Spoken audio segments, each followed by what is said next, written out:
Ahmedabad municipal corporation છેલ્લા 4 વર્ષથી national book ફેરનું આયોજન કરે છે, જેનો મુખ્ય હેતુ ગુજરાતી ભાષાના પ્રચાર પ્રસારનો રહ્યો છે। જો કે વર્ષ 2012થી નિયમિત રીતે ગુજરાત સ્થાપના દિને શરૂ થતા સાપ્તાહિક નેશનલ બુક ફેરની સમગ્ર વેબસાઇટ આ વખતે અંગ્રેજીમાં છે।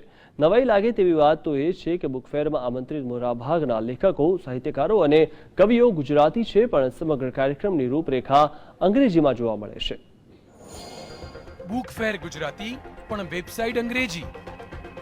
અમદાવાદ મ્યુનિસિપલ કોર્પોરેશન છેલ્લા 4 વર્ષથી અમદાવાદમાં નેશનલ બુક ફેરનું આયોજન કરી રહી છે, જેનો મુખ્ય હેતુ લોકોમાં વાંચન વૃત્તિ ખીલે અને તેની સાથે સાથે ગુજરાતી ભાષાનો પ્રચાર અને પ્રસાર થાય તે પણ છે।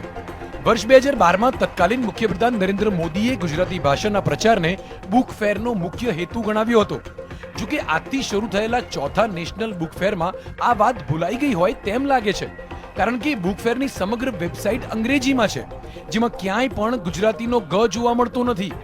આજકાલ ભલે અંગ્રેજી ભાષા ચલણમાં હોય, પરંતુ ગુજરાતના સ્થાપના દિને જ થયેલી ગુજરાતી ભાષાની અવગણના ચર્ચાનો મુદ્દો બની છે। લેખકો ગુજરાતી, કાર્યક્રમ ગુજરાતી, પણ લખાણ અંગ્રેજી। બુક ફેરની વેબસાઇટમાં સમગ્ર હોમ પેજ અંગ્રેજીમાં જોવા મળે છે, તો એક ગુજરાતી સૂત્ર લખેલા ફોટો સિવાય આખી વેબસાઇટ અંગ્રેજીમાં છે।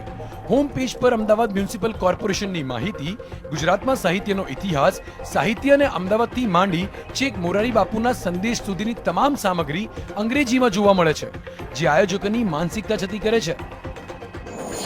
ગુજરાતના સ્થાપના દિને જ શું ગુજરાતી ભાષા ગુજરી ગઈ?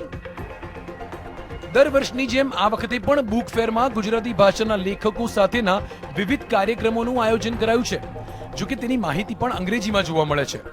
સામાન્ય રીતે કેન્દ્ર કે રાજ્ય સરકાર દ્વારા શરૂ કરાતા કોઈ લોકલક્ષી કાર્યક્રમ કે ઇવેન્ટની વેબસાઇટ અંગ્રેજી ઉપરાંત તેની સ્થાનિક ભાષામાં પણ ઉપલબ્ધ હોય છે।